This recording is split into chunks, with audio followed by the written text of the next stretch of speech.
بسم اللہ الرحمن الرحیم۔ محترم سامعین کرام، جیسا کہ بتایا گیا تھا کہ ان اسباق میں ہم آپ کی خدمت میں ارکان ایمان کی تفصیلات پیش کریں گے، لیکن قبل اس کے کہ ہم ارکان ایمان پر تفصیلی بحث کریں، مناسب معلوم ہوتا ہے کہ ایمان سے متعلق کچھ فضائل کی باتیں کر لیں اور ایمان کے فضائل سے متعلق کچھ ابتدائی گفتگو ہو جائے۔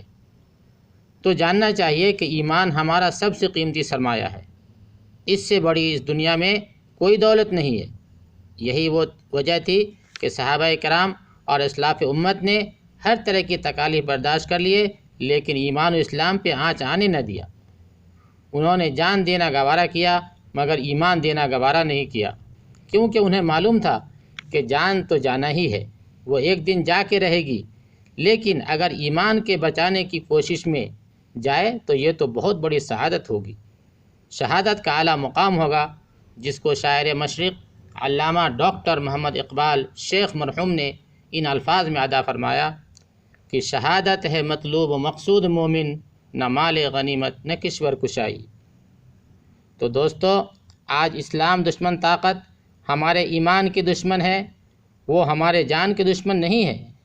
اگر بظاہر کہیں جان کے دشمن ہیں بھی تو وہ اسلام اور ایمان ہی کی وجہ سے۔ ان کی کوشش یہ ہے کہ ہم اگرچہ نام کے مسلمان رہ جائیں لیکن کام کے مسلمان نہ رہیں، شریعت و سنت پہ عمل کرنے والے نہ رہیں۔ ان حالات میں ہمیں اپنے دین و ایمان کے بچانے کی ہر ممکن کوشش کرنی ہے۔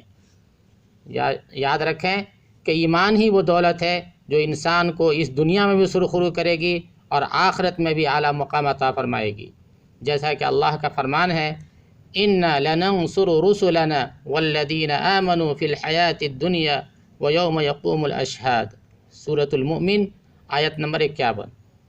بے شک ہم اپنے رسولوں اور ایمان والوں کی دنیا کی زندگی میں بھی مدد کرتے ہیں اور قیامت کے دن بھی مدد کریں گے، جس دن اعمال لکھنے والے فرشتے گواہی دینے کے لیے کھڑے ہوں گے۔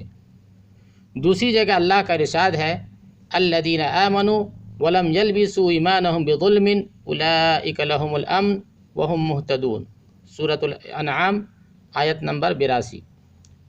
جو لوگ ایمان لائے اور اپنے ایمان میں شرک کی ملاوٹ نہیں کی، امن انہی کے لیے ہے اور یہی لوگ ہدایت پر ہیں۔ تو بھائیوں، بتانا یہ ہے کہ ایمان ہی کی وجہ سے ہمیں اس دنیا میں بھی سرخروئی حاصل ہوگی، اس دنیا میں بھی ہمارا مقام ہوگا اور آخرت میں ہمیں جنت بھی ایمان ہی کی وجہ سے نصیب ہوگی۔ ان اسباق میں ہم اتنے ہی پہ اکتفا کرتے ہیں، انشاءاللہ ایمان کی اور اسلام کی بعض فضیلت کی باتیں انشاءاللہ ہم اگلے اسباق میں پیش کریں گے۔ وآخر دعوانا ان الحمد للہ رب العالمین۔